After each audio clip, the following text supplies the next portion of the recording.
Good thing about McChickens now is that I didn't know this, but you can put tomatoes on them. You can also take lettuce and mayonnaise off of them. Joe gets 2 McChickens, no mayonnaise, but with lettuce. Eric, he gets just 2 regular McChickens. Richard usually gets 2 spicy McChickens with tomatoes. Chris, he'll usually get like a McChicken and a double cheeseburger. Greg, 2 plain McChickens, just lettuce. Aaron, 2 McChickens minus mayonnaise with tomatoes. Me, I'm 2 regular McChickens with tomatoes. Tyler, he doesn't usually eat McChickens. So maybe he's the smart one.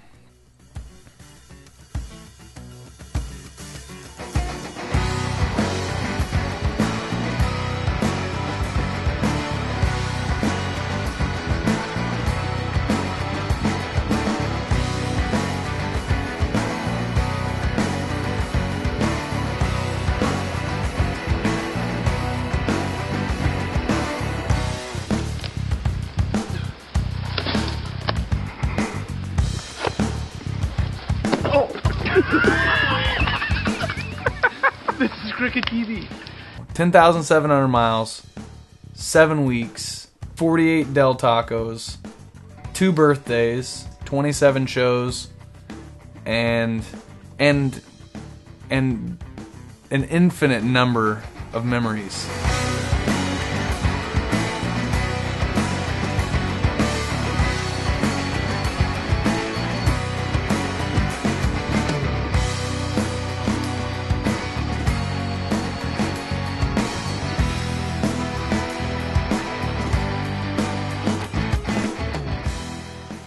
First day of the tour, we're excited to get on the road. Finally got everything loaded up, and we walk out to the Hossington, and well, didn't start. Battery was dead. Turns out we had left the lights on too long loading the van the night before, so we had to jump start the van. Not exactly the greatest way to start off the tour. Was it a bad omen? I don't think so. We had a great tour.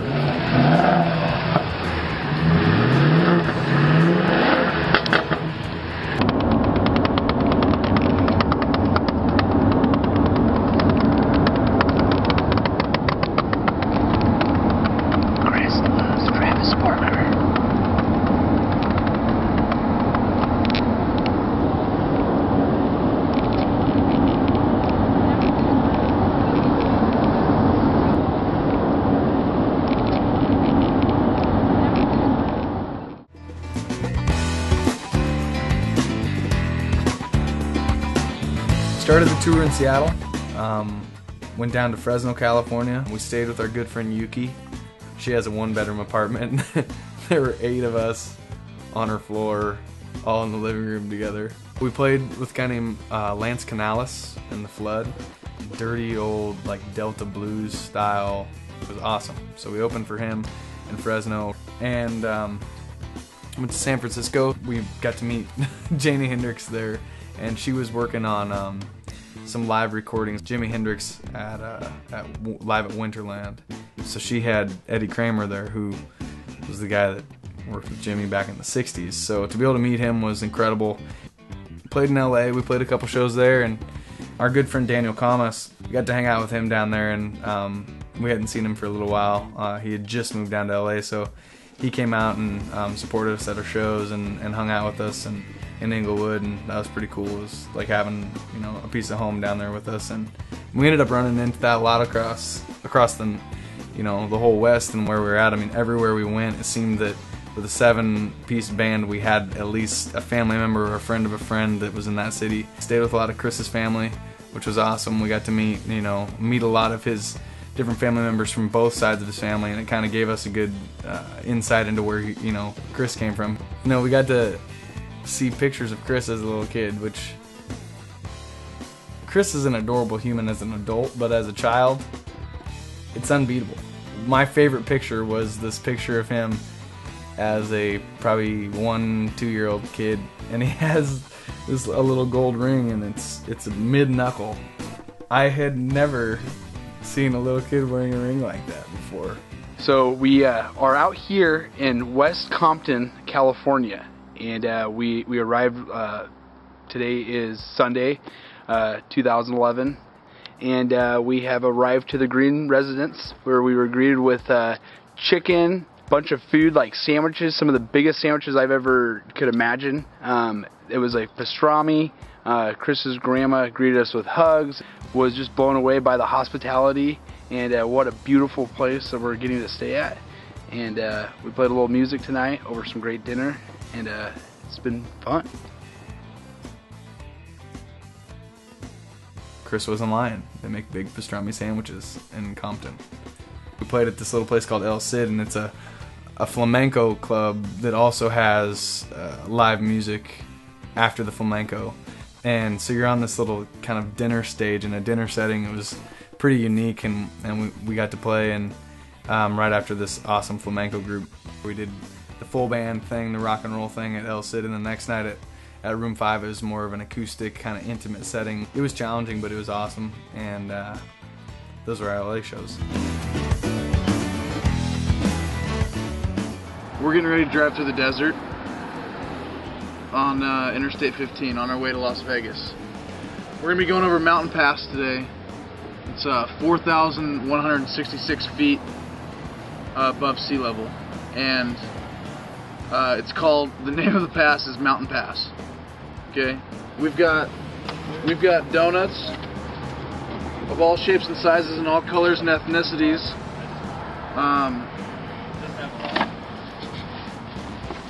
Gonna go ahead and try to get our last hoorah with the trans fat here. I will be driving the trailer with a lot of expensive equipment in the back. I've been told to drive it like I've stolen it.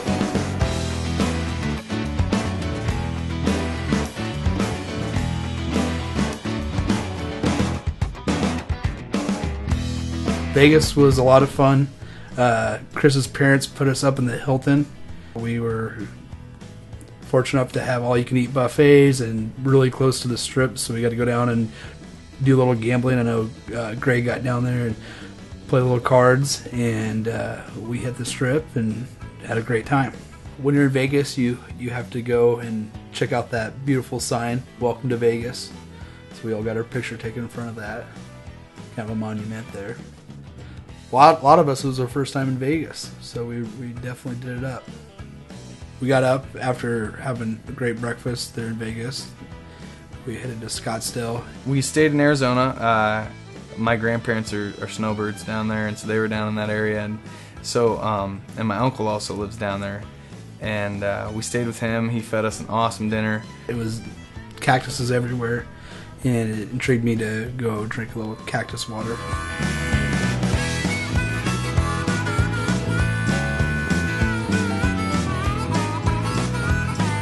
I have been running up this mountain for quite some time, and I'm hurting for some water.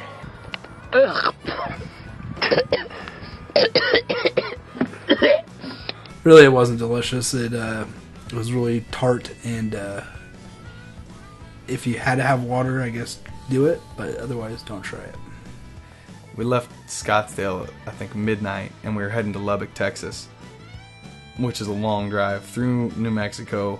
It's a long drive of nothing. We ended up in West Texas the next morning, and Lubbock is an interesting town. It was flat, it was bare, it kind of smelled really windy. But it's a great, once you get through, I mean, every part has that. So, I mean, I do like Texas. I mean, Went to Galveston. Galveston was awesome. Galveston is one of my favorite cities of the tour. We headed down there to stay with our friend Laura in a backyard. We got down there and got our campground set up in the backyard, and we were walking distance from the venue. Mardi Gras was great. Seen a lot of beads thrown around. Not as many naked people as I expected, but nevertheless, it was a lot of fun. There was a few inappropriate gestures being made at me to drop the drawers, and it wasn't happening. I didn't have to show anything, but the gesture was sure there. I had a lot of beads, by the way. The crowd was crazy. It was awesome. People were hooting, hollering, and it was just awesome. Like, I mean, all the balconies were full of people, all the streets were full of people. And then our friend Jake had flown down for that weekend to hang out with us, and it was cool because, I mean, looking out to all these people I didn't know, but there was one person there that we did know, and he always has a good time. So it was cool to have him there and bring the energy, and the crowd really got into it. Probably the biggest crowd we played for on the tour. Our friend Laura took us over to her friend Jean's house, which was right on the Gulf of Mexico. Next thing I know, he has a pinata that he busts out. We couldn't believe what we were encountering, so we were kind of a little tipsy, and we had baseball bats or some kind of stick in our hand and trying to beat a bag full of candy. He blindfolded us and spun us around.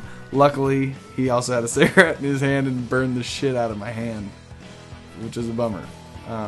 Because I had a blindfold on and I didn't know what happened. All of our friends in Washington were back at home, and it was raining and maybe snowing, and we were in the Gulf of Mexico. It was really cool. He gave us what they call a yard ornament, or a yardstick.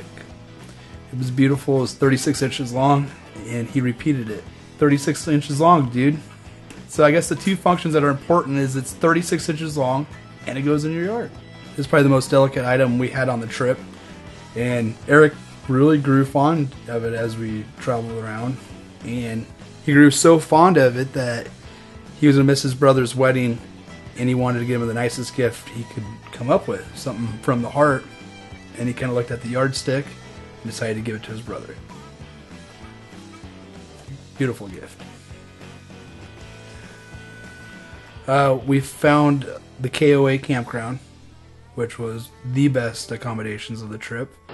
Traveling bands typically don't have much money, so we've been getting creative with our provisions. 1 bag frozen water, Italian footlong from the racetrack, local mini mart right up the way. Appears to be smoked white turkey, a squeezable Welch's Concord grape. Mom's choose it. Mom's choose Jeff. Mechanically separated chopped formed ham. Honey. With honey. We can't afford cheese necessarily on the road, so we went with a ham and cheese combo. Wow, that's really gross. The cheese is almost kind of like oozing out of there now. Go and save it and see if Cody wants to eat it later. He loves this shit. Left from there and went down to Austin, Texas. And Austin was awesome. We stayed in another KOA for the first night, and so we had a lot of fun there. We shaved Richard's head while we were there. We made hot dogs. Lots of really fun things. Austin was incredible. A lot of bands, a lot of music to see. We met a lot of new people. We got to see some friends from Seattle and from Washington play down there. We stayed with some more friends, Brett and Cody, who were great, and they also put us up in their backyard. What's great about Austin and South by Southwest is just all the type of people that come out. You can think of it, they're there. There's so much music going on at one time. Every little bar that they have on the strip, they have a band inside, and 200, 300, 400 people per venue. From start to finish, 4 days, it's all you can eat music. It's awesome. If you've never been to Austin, South by Southwest, gotta go. It's the greatest thing ever. Austin, Texas, you shouldn't have. We were at that point kind of happy to be out of northwestern Texas. Drove through northern New Mexico into Colorado. Stopped in Denver. That was awesome. We got to see Red Rocks. And then we left there, and that drive is just beautiful. Listened to Mark Cohn driving through the mountains. It was a little snowy. It was awesome. Got to Idaho Falls, and it was a Thursday night, but the people in Idaho Falls really cut loose on a Thursday night at a wine bar, turns out. Sometimes, even if the crowd's small, if the night's right, like the energy was perfect there that night, and people really fed off it, and we fed off them, and it worked out really nicely. And then we left there and went to Missoula, Montana. We played at the Missoula Winery. Awesome wine. I wasn't drinking at the time, but I did the little swirl and spit thing. Took off from there and went up to Whitefish, Montana. First time in that area. and the drive was beautiful on the way up. Got to Whitefish. We played a crazy show that night. The crowd was really excited, and I don't know, it was just an awesome show. The next morning we got up and it was snowing like crazy. We had a wonderful breakfast, but then we had to get on the road. So we made it out of the snowstorm and made it into Sandpoint, Idaho. There's another radio station up there called KPND, and they've been supportive since Sunset Sessions as well. And so we got to have an interview with them, and they've been playing us pretty regularly on their station. They've been playing Waiting on You. Ty and I used to play at a place called the Coug, a bar called the Coug in Pullman every Wednesday when we went to school there, and so played an acoustic set there for the people at the Coug, and then the next night played at John's Alley in Moscow, Idaho. The band called Elephant Revival out of Denver, and that's a really cool crowd. It's a cool place to play. That town is very spirited, and we had an awesome night that night. And then the next day we actually headed back to kind of mild stomping ground, Central Washington, and played a mountain party, Chinook Pass, in the middle of April. It's kind of here or there for weather, but it started raining, and they had tents and they put them together, and then rain was kind of pouring in on us a little bit and stuff, but we just kept playing for them, and that was one of the most energetic crowds I've ever played for. I mean, even if we were in the mountains and it was raining, it was awesome, the amount of energy they had. Then we left from there and went to Mount Hood. That was the last two shows really on our extended on that tour, on that part of the tour. And Mount Hood was a lot of fun. They put us up in a cabin at this place called Cooper Spur, and I don't know, it was the last night before we were heading back to our place in Seattle, and so it was snowing and we were in the middle of the mountains, and it was really cool. We went and bought a bunch of food, and we made this big dinner and kind of just sat around and hung out together. It was cool.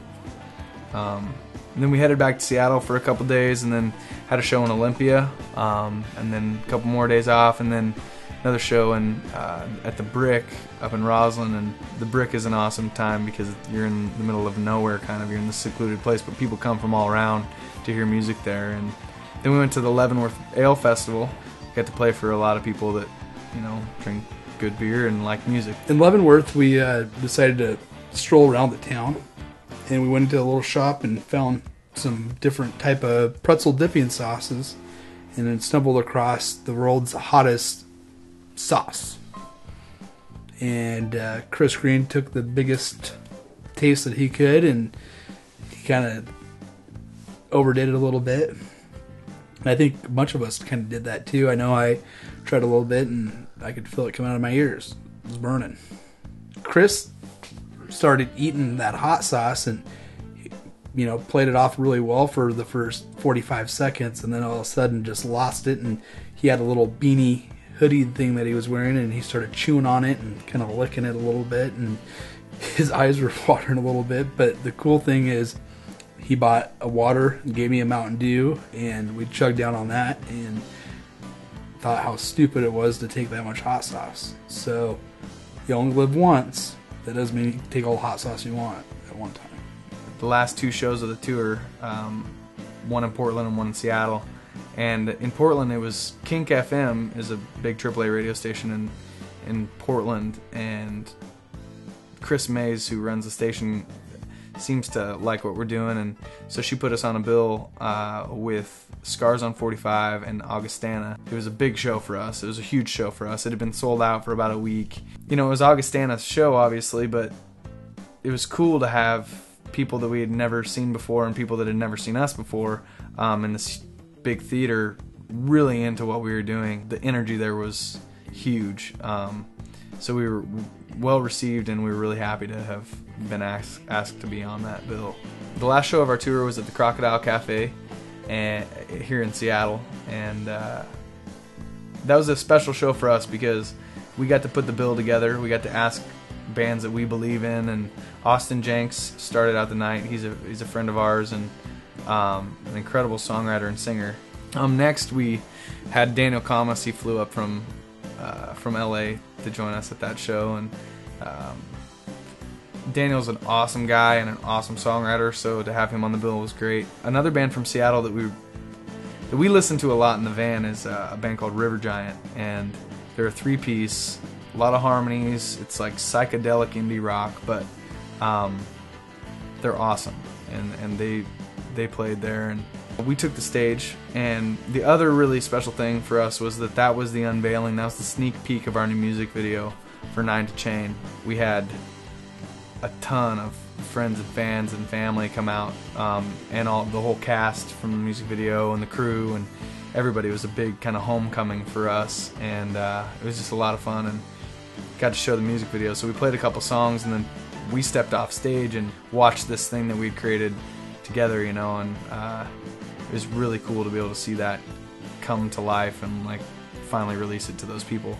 Altogether, 2 of the best months of my life and 2 of the biggest, I guess, growth periods of my life, and I think of all of our lives, not only just as musicians and as friends and as a family, but as people, you know. And it was cool to be on the road and be in that tight-knit of a situation where we're all living together for 2 months in the same quarters, in a 12-passenger van with 8 of us crammed in there, and we made it back in one piece.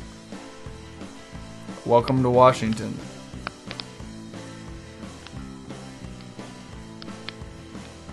Boys. Alright. Is that it then? I don't know.